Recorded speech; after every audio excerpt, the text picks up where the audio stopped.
রান্না করতেছি ইলিশ মাছ। আজকে আমি অনেক অসুস্থ, তারপরেও এটা রান্না করতেছি।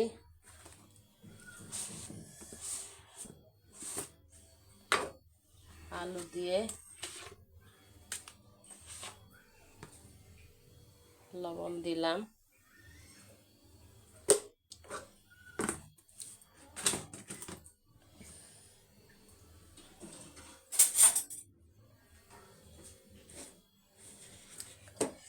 এখানে কাঁচামরিচ, সর্ষে বাটা 2 চামচ দিয়ে দিলাম। এরপর দিলাম 1 চামচ আদা রসুন বাটা,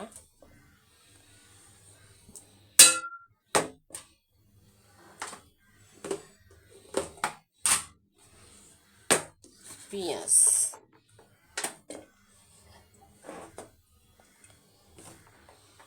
দিলাম,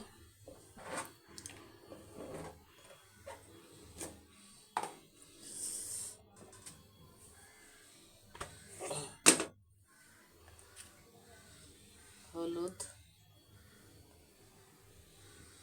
দিয়ে দিলাম পরিমাণ মতো। একটু ঝাল হবার জন্য সামান্য একটু শুকনো মরিচ দেব, কালারের জন্য। অনেক জ্বর আমার, মনে করলাম একটু ঝাল দিলে খাইতে ভালো লাগবে, তাই একটু ঝাল বেশি দিলাম। এবার তেল,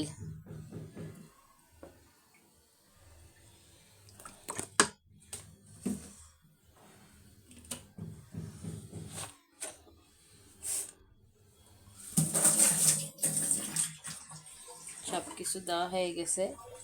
এবার আমি হাত দিয়ে মাখায় নিব এটাকে।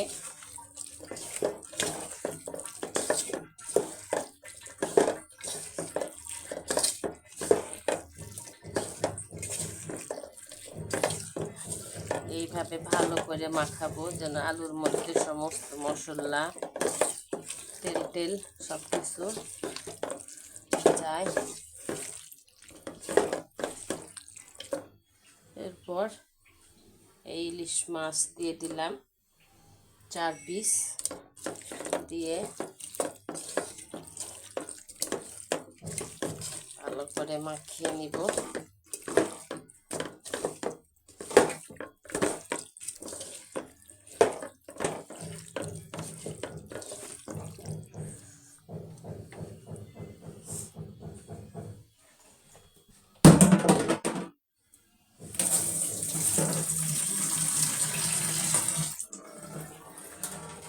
এবার পানি দিয়ে দিলাম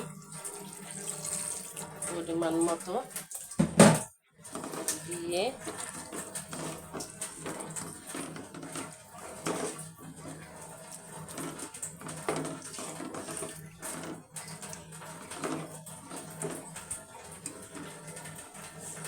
এবার চুলাটা ধরিয়ে দিলাম।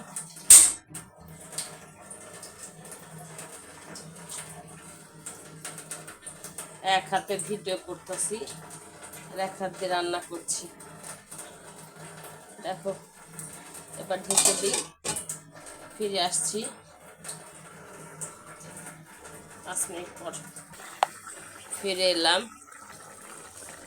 এখন বলক উঠে গেছে। আস্তে আস্তে হবে, একদম শুকনা শুকনা করতে হবে, কোনো রকম ঝোল থাকবে না।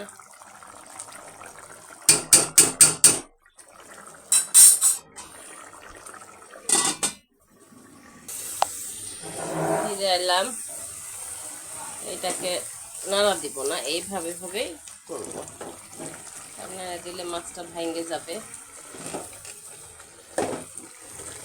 এইভাবে একটু ঘুরাই ঘাড়াই নিয়ে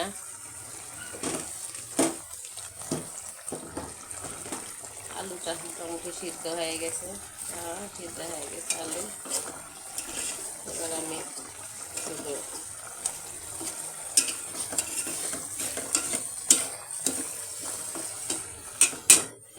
লবণটা চেক করব।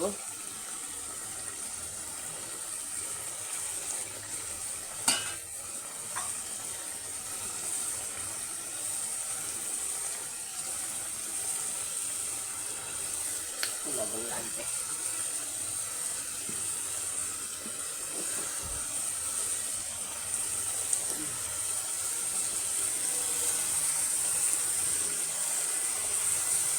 মুখে কোনো স্বাদ নাই, মুখটা বেস্বাদ হয়ে রয়েছে।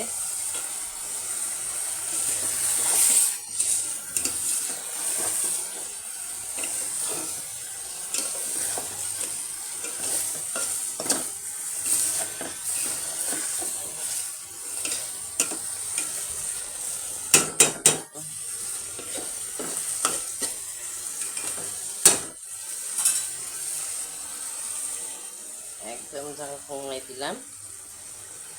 আস্তে আস্তে ফিরে আসলাম।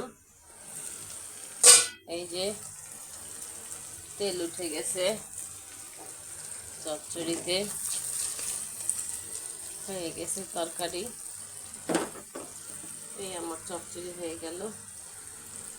আমি অনেক অসুস্থ, তারপরও করলাম ভিডিওটা। ভুল ত্রুটি হলে তোমরা সুন্দর দৃষ্টিতে দেখবা। ভালো থেকো, সবাই সুস্থ থেকো, দোয়া রইল।